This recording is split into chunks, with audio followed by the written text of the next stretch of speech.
GIS में क्योंकि geography involve है और ज्योग्राफी में काफ़ी फीचर्स आते हैं, टेरेन की काफ़ी चीज़ें आती हैं और कुछ पैटर्न्स होते हैं, कुछ अर्बन सेटलमेंट्स हो सकते हैं, रिवर आपकी होती है, रोड्स होते हैं। तो इन सब चीज़ों को रिप्रेजेंट करते समय आपके पास बहुत सारी चीज़ें ऐसी आएंगी जहां पर आपको फॉर्मूले और एल्गोरिथम लगाने पड़ेंगे इन्हें रिप्रेजेंट करने के लिए और कई तरीके के इससे इंफॉर्मेशन निकालने के लिए। आज हम उन्हें ब्रीफ में देखेंगे। तो हमने कंप्यूटर लैंग्वेज देखी, तो हम फॉर्मूले और एल्गोरिथम देखेंगे। तो एल्गोरिथम है क्या? सेट ऑफ रूल्स है जिसमें ब्रांचेस और लूप्स के बारे में बताया जाता है। अब जैसे डिस्टेंस मेजर करना है एक पॉइंट से दूसरे पॉइंट, तो पाइथागोरस थ्योरम, अगर आपके पास कोऑर्डिनेट्स दिए हुए हैं, कार्टेशियन कोऑर्डिनेट, तो पहला x1 minus x2 y minus y2 इनके होल स्क्वायर प्लस करके आप रूट निकाल लीजिए, डिस्टेंस निकाल आएगा।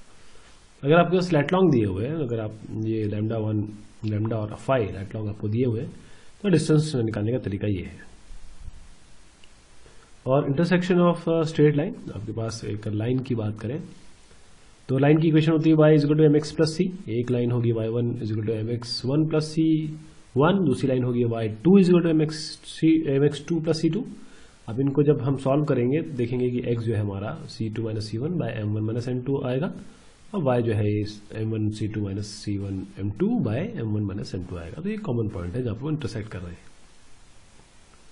अब पॉलीलाइन इंटरसेक्ट करती हैं तो उसको भी देखना पड़ेगा। हम कंप्यूटर से देख सकते हैं कि वो टेस्ट हो सकता है, रूल ऑफ टेस्ट निकाल सकते हैं कि ये इंटरसेक्ट करती हैं कि नहीं करती हैं। जैसे ये लाइन है ना, पॉलीलाइंस है, बहुत सारी लाइन से ये इसमें इंटरसेक्ट करती हैं कि नहीं करती।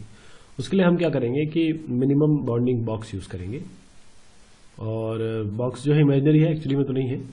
जैसे ये बाउंडिंग बॉक्स हमने बना दिए। अब लाइन तब तक इंटरसेक्ट नहीं करेंगी if boxes do not overlap. Boxes overlap नहीं करते। देखिए आप, इसमें बॉक्स ओवरलैप यहाँ नहीं हो रहा है, ये दो इंटरसेक्ट नहीं कर सकते, लेकिन ये दो या ये दो यहाँ पर हो सकता है आपका। तो ओवरलैप टेस्ट कर सकते हैं कैसे? आपका मैक्सिमम एक्स और मिनिमम एक्स का वैल्यू आपको पता है, तो उससे आप पता लगा सकते हैं कि आपके कोऑर्डिनेट इसके अंदर है कि नहीं। तो ओवरलैप एक्चुअल में तो जरूरी नहीं है कि इंटरसेक्ट को इंश्योर करता है। तो आगे और देखना पड़ेगा कि बॉक्सेस ओवरलैप करते हैं तो होता है कि नहीं होता है। तो हम क्या करेंगे कि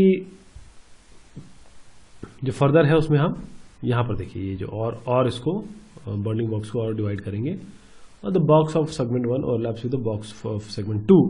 इसी तरीके से 2 और 3 तो दूसरा इंटरसेक्ट करता है। तो इसको निकालने के लिए इंटरसेक्शन पॉइंट फॉर्मूला हम यूज करेंगे और देखेंगे कि पॉइंट लाई इसके अंदर लाई करता है या नहीं करता बाउंडिंग बॉक्स के अंदर।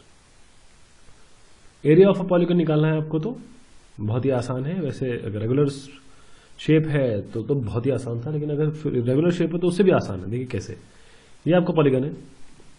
इसमें आप देखिए ये जो बिलो वाला लाइन बिलो है, दो पार्ट में डिवाइड कर लेते हैं, एक बिलो एक अबव। बिलो के नीचे ये एरिया है और अबव के नीचे एरिया है। इन दोनों को माइनस कर दीजिए, आपके पास पॉलीगन का एरिया निकल आएगा।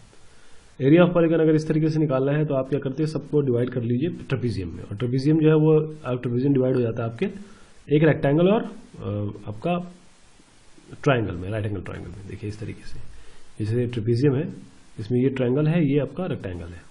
अब इन दोनों का तो आप आराम से निकाल सकते हैं।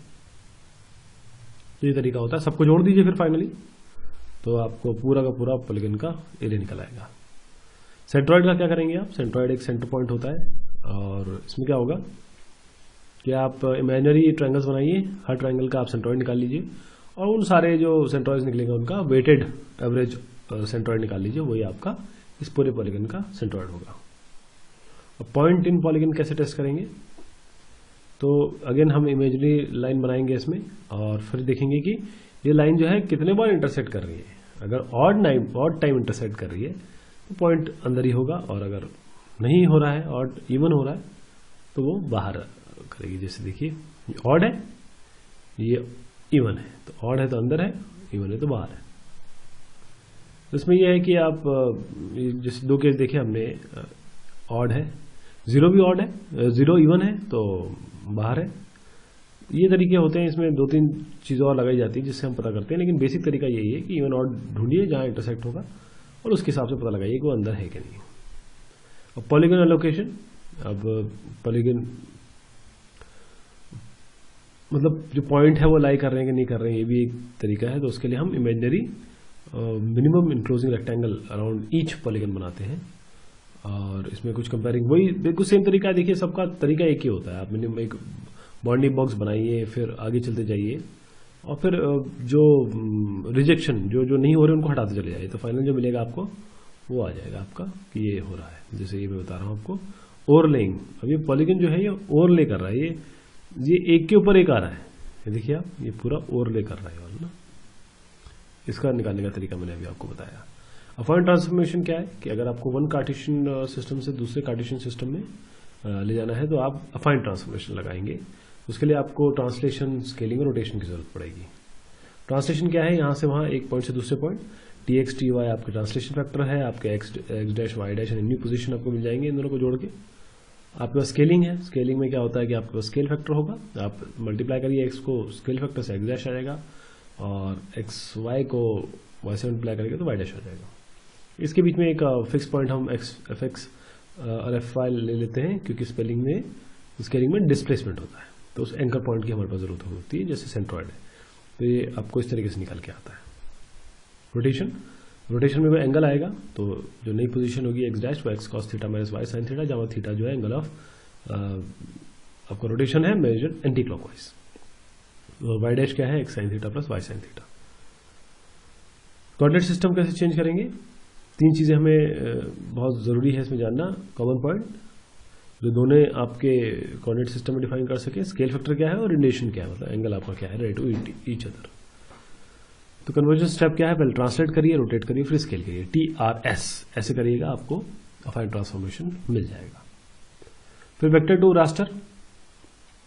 वेक्टर में यानी कि आपके पास एक फ्री फ्लोइंग लाइन है और आप उसको पॉइंट में या पिक्सल्स में कन्वर्ट कर रहे हैं। तो थिन लाइन रखिए और कितना सेल्स आपको रिक्वायर है वो आपको मिल जाएगा। D max plus 1, D max कहाँ से मिलेगा, ये आपको सब x2 माइनस x1 और y2 माइनस y1 यानी कि जो पॉइंट्स हैं उसी से दो पॉइंट के लाइन पॉइंट से ही मिलेगा आपको dx और dy। और फिर आप देखिए ये आपके दो पॉइंट हो गए। आप इस तरीके से रेस्टराइज कर सकते हैं इसको वेक्टर को। अब वेक्टर टू रास्टर कन्वर्जन में और जैसे INC INY हर बार में इंक्रीमेंट जो स्विच ऑन करेंगे आप जिस भी सेल को, dx बाय डी मैक्स आपको पता है कैसे भी निकाला। इस तरीके से आप INC increment x increment y की तरह एक एक करके आप उसको दूसरे आपको नेक्स्ट पॉइंट मिलेगा। पॉलीगन फिल एल्गोरिथम आप चाहते हैं तो जहां जहां पॉइंट फिल होता जा रहा है उसको आप कलर भी कर सकते हैं। रास्टर टू वेक्टर कन्वर्जन, उसमें अगेन थिन लाइन होनी चाहिए। इसके बाद हमारे पास बहुत सारे एल्गोरिथम है, जैसे पीलिंग है, डिस्टेंस स्केलेटन है। अपने नोड को आइडेंटिफाई करिए, लाइन ट्रेसिंग करिए और ईच सेल रिप्लेस करिए वर्टेक्स रिमूवल से। तो रिमूव और अननेसेसरी जो वर्टिसेस उन्हें हटा दीजिए। बहुत शुक्रिया आप